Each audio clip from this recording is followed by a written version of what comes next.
Hi everyone, I'm Mrs. Meena. Today we are moving on the next part of the pronouns in which we will do about distributive pronouns or the demonstrative pronouns. Means आज हम distributive pronoun और demonstrative pronoun के बारे में करेंगे जो कि types of pronouns में से दिए गए हैं. Okay, now let's start. So first I told you that we will do distributive pronoun. Distributive pronouns. These pronouns refer to the persons or the things one at a time. It means ये एक बार में एक person के बारे में हमें अलग अलग से बताते हैं. फर्स्ट डेफिनेशन लिख देती हूँ, अगर आपको कोई डाउट हो तो देख लेना, ठीक है, ताकि ये आपको क्लियर हो जाए. क्योंकि अगर हमें डेफिनेशन पता है तभी तो हम आगे कर सकते हैं ना. तो मैं लिख देती हूँ, these pronouns refer to persons or things one at a time. अब डेफिनेशन तो मैंने लिख दी. अब इनके अंदर कौन कौन से प्रोनाउंस आते हैं. एग्जाम जैसे एज, ईच हमारा इसके अंदर आएगा, और दूसरा हमारा आएगा आइदर, और फिर हमारा आता है नाइदर. एवरीवन भी हम इसमें लिख सकते हैं, एवरीवन.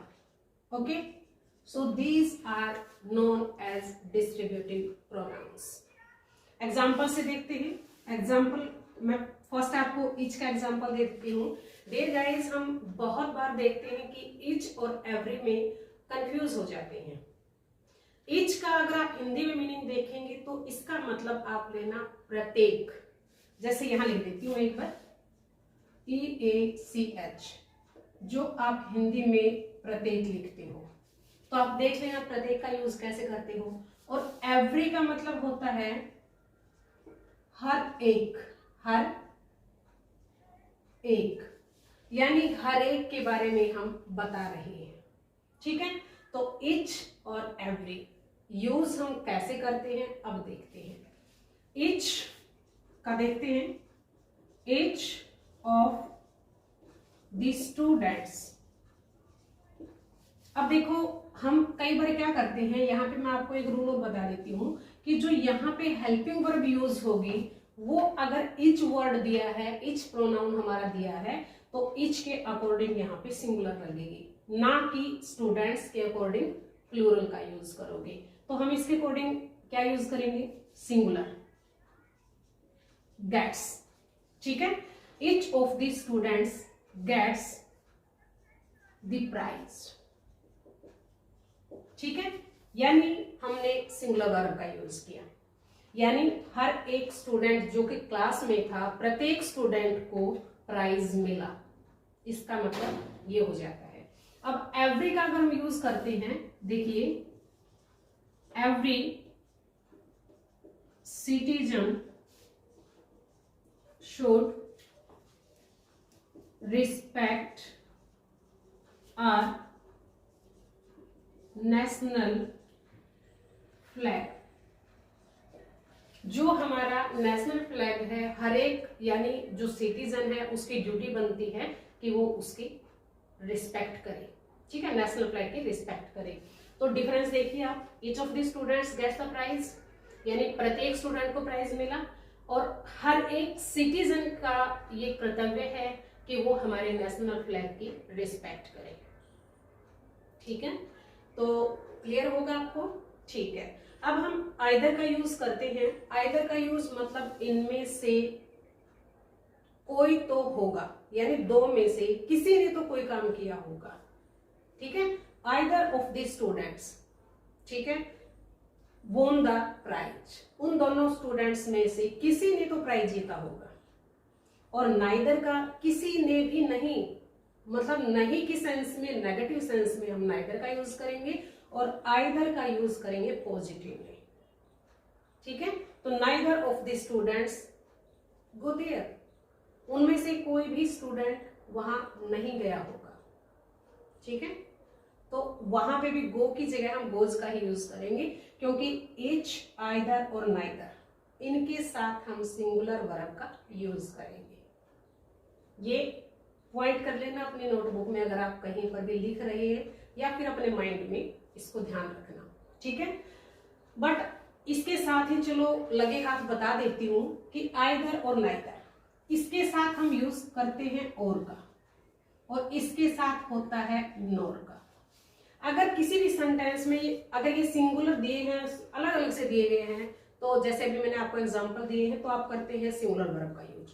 बट अगर इसके साथ और भी दे दिया है तो और के पास वाला जो नाउन या प्रोनाउन होगा उसके अकॉर्डिंग आपको वर्ब लगानी है।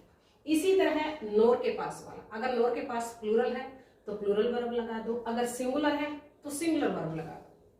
इट मीन्स अलग अलग से यूज करेंगे सिंगुलर में, और नोर के साथ यूज करेंगे according to the noun or pronoun which is nearest to the or the NOR.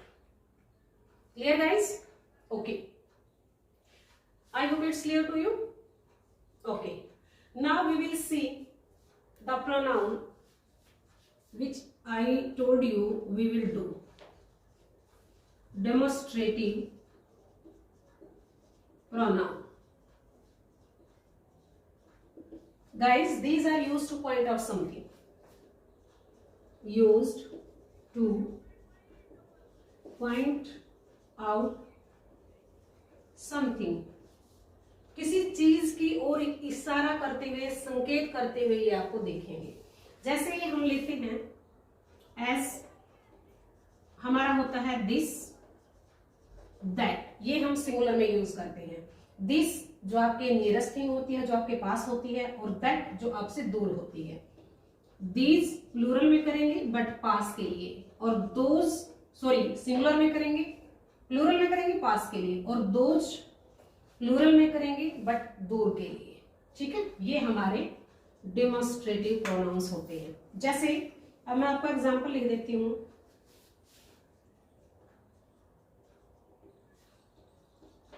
That is your pen, ठीक है।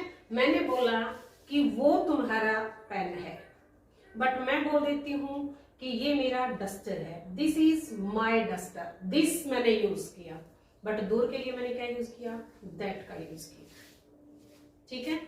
तो I hope these are clear to you. Now see some examples. Dear guys, you will also try to find out the error which is given in these sentences. So let's see. Sentence number first, both girls are bold but this is bolder than those. Sense को समझिए कि both girls are bold, दोनों ही girls bold हैं, but यहाँ पे ये half sentence तो complete हो चुका है, बट से कंजक्शन से इसको जोड़ा है, इट मीन्स हाफ सेंटेंस है, और हाफ सेंटेंस में आपको देखना है कि किसके अकॉर्डिंग आपको प्रोनाउंस का यूज करना है। This is bolder than those, भाई चीज तो एक है, this is bolder, it means ये बोल्डर है देन दोज, तो इसके अकॉर्डिंग हमारा दिस के अकॉर्डिंग देन दैट बनेगा। This is bolder than that, ठीक है। ओके, इट मीन्स यहां पे क्या होगा, देन दैट।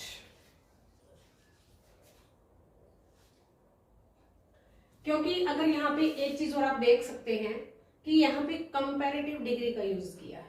3 डिग्रीज होती है, पॉजिटिव, कंपैरेटिव और सुपरलेटिव। अब कंपैरेटिव डिग्री के अकॉर्डिंग 2 में कंपैरिजन किया जा रहा है, तो 2 में कंपैरिजन है तो एक तो यही हो जाता है या हो जाती है, और दूसरा हमारा बचता है तो वो दैट बचेगा, क्योंकि 2 में से एक ही बचा और एक के लिए हम सिंगुलर का यूज करेंगे, तो हम उसके अकॉर्डिंग क्या यूज करेंगे, दैट का यूज करेंगे, ठीक है। Okay, next is given the doors of the classroom are larger than that of that.